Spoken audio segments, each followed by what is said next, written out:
Okay guys I'm back with another video. எல்லாருக்கும் வணக்கம். So hopefully பார்த்தீங்கன்னா எல்லோரும் சேஃபாக இருக்கீங்க நம்புகிறேன். இன்னும் ஒரே ஒரு நாள் கோட் படம் பார்க்குறதுக்கு. ஸோ பயங்கர எக்ஸைட்டடாக இருக்கேன். எனக்கு தெரிஞ்சு ப்ரொடக்ஷன் ஹவுஸ் பார்த்தீங்கன்னா பயங்கரமான ஸ்ட்ராட்டஜி யூஸ் பண்ணிட்டு எல்லா விஷயத்தையுமே வெளியே சோஷியல் மீடியாவில் சொல்லிடுறாங்க. இதுதான் சஸ்பென்ஸ்னு இல்லாமல் இதில் சம்மந்தமே இல்லாமல் இந்த படத்தில் இருக்கிற மிகப்பெரிய சஸ்பென்ஸ்லாம் அவங்களே அஃபிஷியல் ட்வீட் போட்டு வச்சுருக்காங்க. எனக்கு பார்த்த உடனே இதை நம்ம வீடியோ பண்ணலாமா சார், நம்மளும் எதுக்கு இதை ப்ரொமோட் பண்ணி விட்றது, தேட்டரில் போய் நீங்களே படம் பாருங்களேன் அப்படின்னு தான் இருக்குது. இன்னொரு ஹைலைட்டான விஷயம்னா புக்கிங்ஸு. நிறைய தேட்டர் புக்கிங் ஸ்டார்ட் பண்ணல இன்னும் தமிழ்நாட்டில், அக்ரிமெண்ட் சைன் பண்ணலையா. நிறைய தேட்டர் பார்த்தீங்கன்னா புக்கிங் பண்ணதுக்கப்புறம் தான் புக் மை ஷோவில் விட்றாங்க. நீங்கள் புக் மை ஷோ ஓப்பன் பண்ணிங்கன்னா ஒரு சிங்கிள் டிக்கெட் கிடையாது, மொத்தமே பார்த்தீங்கன்னா ஹவுஸ்ஃபுல் தான்.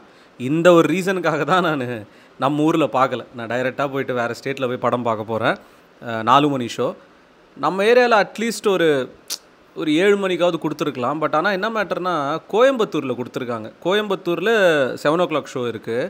அது நான் ஏன்னு கேட்டேன். நான் விசாரித்ததுக்கப்புறம் இந்த கோட்டோட ரிலீஸ் இருக்குது பார்த்தீங்களா, நார்மலாக நம்ம தமிழ்நாட்டில் மோஸ்ட் ஆஃப் த தேட்டர்ஸில் க்யூப் தான் ரிலீஸ் பண்ணுது. ஆனால் கோட்டோட படம் எபிக் அப்படின்னு சொல்லிட்டு ஒரு ஃபார்மேட்டில் ரிலீஸ் பண்ணுறாங்க. அது என்னென்னா த மோஸ்ட் கிளாரிட்டி இருக்கிறதுலே பயங்கரமான கிளாரிட்டியில் ஒரு டிஃப்ரெண்ட்டான ஒரு கன்வர்ஷனில் அது வரப்போதான். ஸோ அந்த எபிக் அப்படின்ற ஒரு விஷயம் கோயம்புத்தூர் ப்ராட்வே சினிமாஸில் இருக்குது. ஸோ அந்த ரீசனுக்காக எபிக் சைட்லேருந்து அது ரிலீஸ் பண்ணுறதால 7 மணி ஷோ பார்த்திங்கன்னா போடுறாங்க. அண்ட் ஈவினிங் பார்த்தீங்கன்னா ஏஜிஎஸ் சைட்லேருந்து ஒரு 4 ஃபோட்டோஸ் போட்டாங்க. எனக்கு செம்ம ஷாக்கிங்கு. நான் ஃபஸ்ட் என்ன நினச்சேன்னா இதெல்லாம் அஃபிஷியல்னு நினச்சேன். பார்த்தா அவங்க இப்போ மர்ச்சன்டைஸ் பண்ணுறாங்க கோட்டோட டிஷர்ட்ஸ் எல்லாமே. ஸோ ஜே பிரின்ஸ் அப்படின்ற ஒருத்தர் பார்த்தீங்கன்னா நம்ம விஜயகாந்த் அவர்களை ஏஐ பண்ணி இப்படி இருக்குமோ படத்தில் அப்படின்னு சொல்லிட்டு ஒரு கான்செப்ட் ரெடி பண்ணி போட்டிருந்தாங்க. அந்த ஃபோட்டோஸ் நீங்கள் ஸ்க்ரீனில் பாருங்கள். எனக்கு ஒவ்வொரு ஃபோட்டோ பார்க்கும்போது அவ்வளோ ஷாக்கிங்கு. ஒருவேளை இது உண்மையாக படத்தில் இருக்கிற ஸ்டில்ஸான்னு சொல்லிட்டு யோசிச்சு பாருங்களேன். போய் உட்கார்றோம் தேட்டரில், சடனாக ஒரு ஃப்ரேமில் நம்ம கேப்டன் அவர்கள் வராரு. இது மாதிரி ஒரு மிலிட்ரி யூனிஃபார்ம் போட்டுட்டு ஒரு என்ன சொல்கிறதுனா ஒரு ஃபைட்டர் ஜெட் ஓட்டுற ஒரு ஸ்பை அப்படின்ற ஒரு கேரக்டரில் வராருன்னா அந்த தேட்டர் எப்படி எலிவேட் ஆகும் பாருங்களேன். ஏன்னா அவர் இறந்ததுக்கப்புறம் அவ்வளோ க்ரௌட் இன்னும் கூட அவரோட சமாதியை போய் பார்க்குறாங்க. பட் படத்தில் மறுபடியும் ஒரு ரீக்ரியேட் பண்ணுறாங்கன்னா எத்தனை பேருக்கு எவ்வளோ ஹாப்பியாக இருக்கும். எல்லாருக்குமே ஒரு படம்னா என்ன போய் ஒரு 120 ரூபா 200 ரூபா கொடுத்துட்டு பார்த்துட்டு வரது தான் நினைக்கிறோம். ஆனால் அந்த ஒரு ஃபீல்டில் இருக்கிறவங்களுக்கு தான் தெரியும் ஒரு படம், அதை நடிக்கிற நடிகர்கள், அவங்க மேலே எவ்வளோ பாசம் வச்சுருக்கோம் எல்லாமே.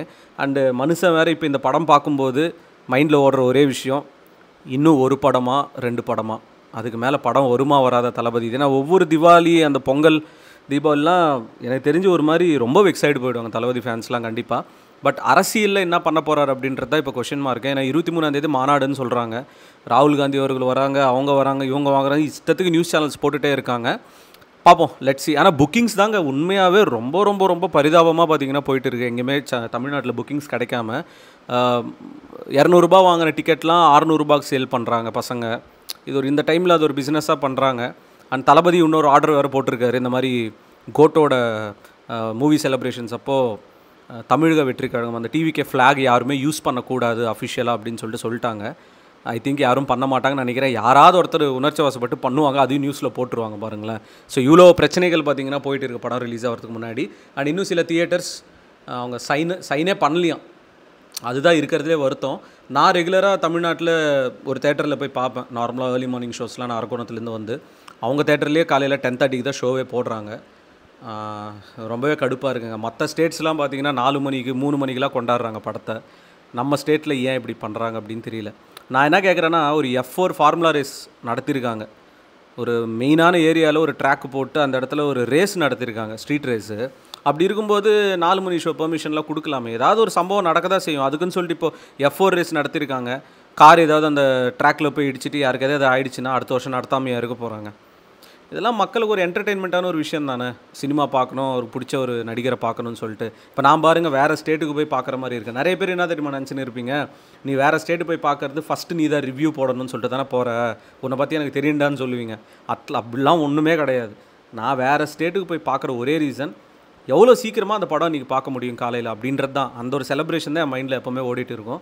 ஹோப்ஃபுல்லி இப்போ நான் போகிற ஸ்டேட்டில் பக்காவாக செலிப்ரேஷன்ஸ் பண்ணுற ஒரு தேட்டருக்கு தான் நான் போயிருக்கேன். அது ஒரு சின்ன ரீல்ஸ் மாதிரி நான் அப்லோட் பண்ணுறேன். ஸோ இவ்வளோ தான் கைஸ் ஓவரால் அப்டேட்ஸ். முக்கியமாக அந்த சஸ்பென்ஸ்லாம் நிறைய ரிவீல் பண்ணிட்டாங்கன்னு சொன்னல. பிரேம்ஜியும் வைபவ் சும்மாவே இருக்க மாட்டுறாங்க. எல்லாமே பார்த்தீங்கன்னா ரிவீல் பண்ணிகிட்டே இருக்காங்க. இதுக்கு நடுவில் ஹைலைட் என்னென்னா, நம்ம கிரிக்கெட்டர் பத்ரிநாத் இருக்கார்ல, அஃபிஷியலாக போஸ்ட் போட்டிருக்காரு. அப்படியே ஸ்க்ரீனில் அந்த ஃபோட்டோ பாருங்கள். அவர் பார்த்தீங்கன்னா இந்த படத்துக்கு டப்பிங் ஒர்க் ஏதோ பண்ணியிருக்காரு.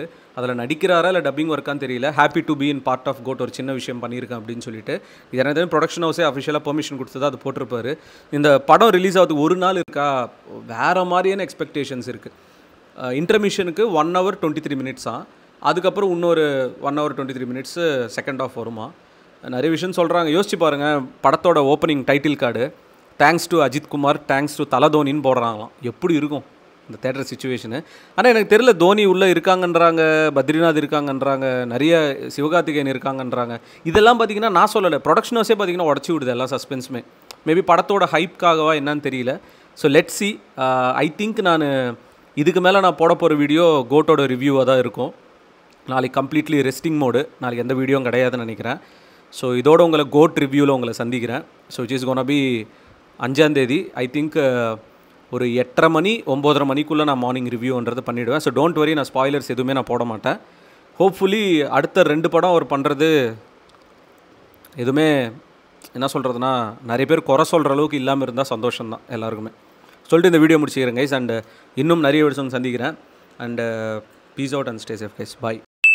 தளபதி கோடான கோடி ரசிகர்களின் என்றும் அறிவதி பிக் ஷாட் இவர் பிளாக் பஸ்டர் வந்த மகுமதி இக்னோர் நெகட்டிவ் வெட்ட சொன்ன தங்க தளபதி.